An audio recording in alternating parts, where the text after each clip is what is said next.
السلام علیکم ورحمۃ اللہ وبرکاتہ۔ پیارے ساتھیوں، آج ہم سبق نمبر 21 یعنی مشق متفرق ہم جو پڑھ رہے ہیں اس کا پارٹ 2 پڑھیں گے۔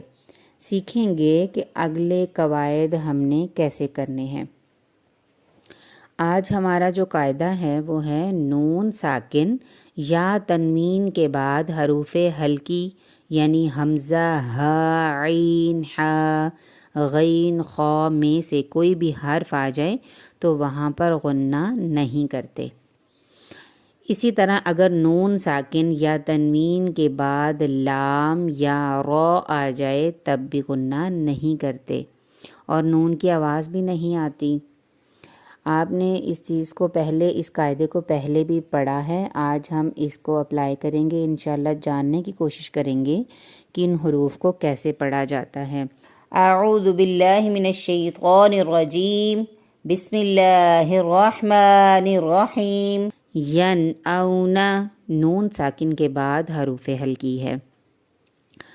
من آمن، ینہون، ان سارے حروف کو جو میں پڑھ رہی ہوں نون ساکن پہ آپ نے غور کرنا ہے کہ میں غنہ اس لیے نہیں کر رہی کہ نون ساکن کے بعد حروف ہلکی حمزہ، ہ، عین، ح، غین، خا میں سے کوئی نہ کوئی ایک حرف آ رہا ہے جس کی وجہ سے غنہ نہیں ہو رہا۔ من ہاجر، انعمت، من علق، وانحر، من حرم، فسینغزون، من غیرکم۔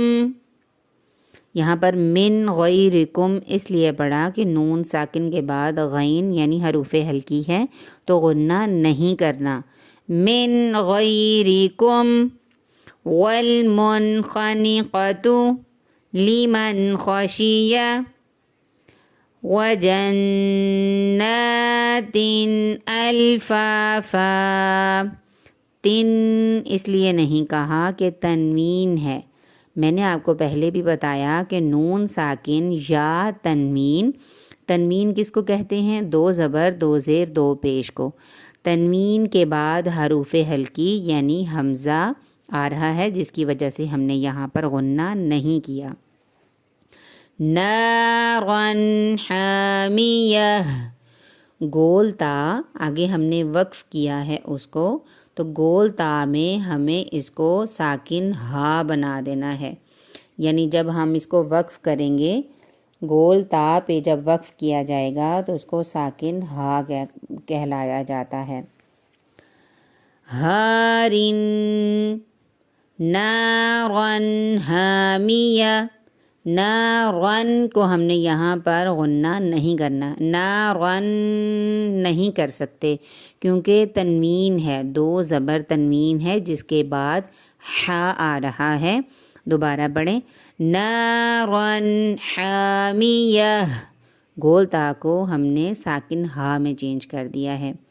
نخل خاویہ، من لدنہ، نون ساکن کے بعد لام اور را آ جائے تب بھی ہمیں غنہ نہیں کرنا۔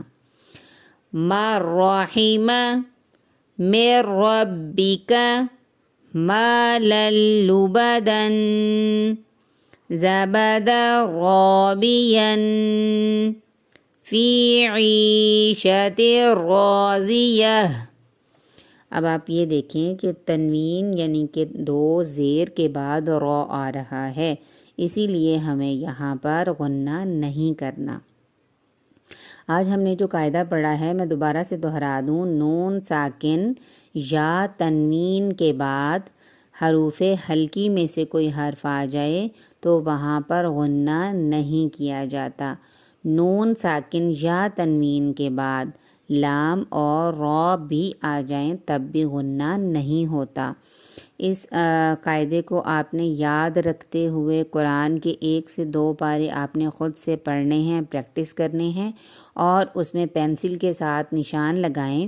پہلے آپ اس پورے پیج میں نون ساکن اور تنوین کو دیکھیں۔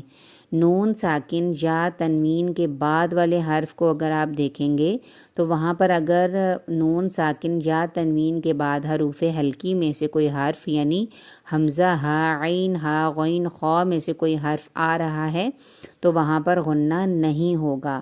اگر نون ساکن یا تنوین کے بعد حروف ہلکی کے علاوہ کوئی اور حرف آ رہا ہے تو وہاں پر غنہ ہوگا۔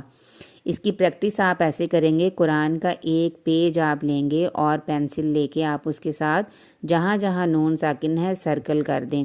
اب آپ یہ اس میں دیکھیں کہ نون ساکن کے بعد یا تنوین کے بعد حروف ہلکی میں سے کوئی حرف ہے تو اگر غنہ ہو رہا ہے تو وہاں پر آپ نے ٹک کا نشان لگانا ہے، چھوٹا سا ٹک لگائیں کہ یہاں پر غنہ ہوگا۔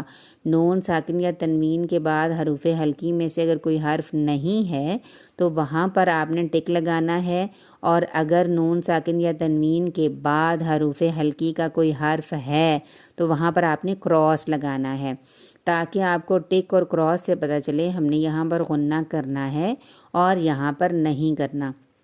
اس پریکٹس کے بعد آپ قرآن میں کہیں پر بھی آپ پڑھیں گے تو آپ کو فوراً یاد آئے گا کہ یہ نون ساکن یا تنوین آ رہا ہے تو یہاں اس کے بعد اگر حروف ہلکی میں سے کوئی حرف ہوگا تو غنہ نہیں ہوگا۔ امید کرتی ہوں آپ اس کی بہت اچھی پریکٹس کریں گے۔ آج ہمارا انشاءاللہ پارٹ 2 کمپلیٹ ہو گیا ہے، کل ہم انشاءاللہ پارٹ 3 کے ساتھ اور نئے قاعدے کے ساتھ حاضر ہوں گے۔ السلام علیکم ورحمۃ اللہ وبرکاتہ۔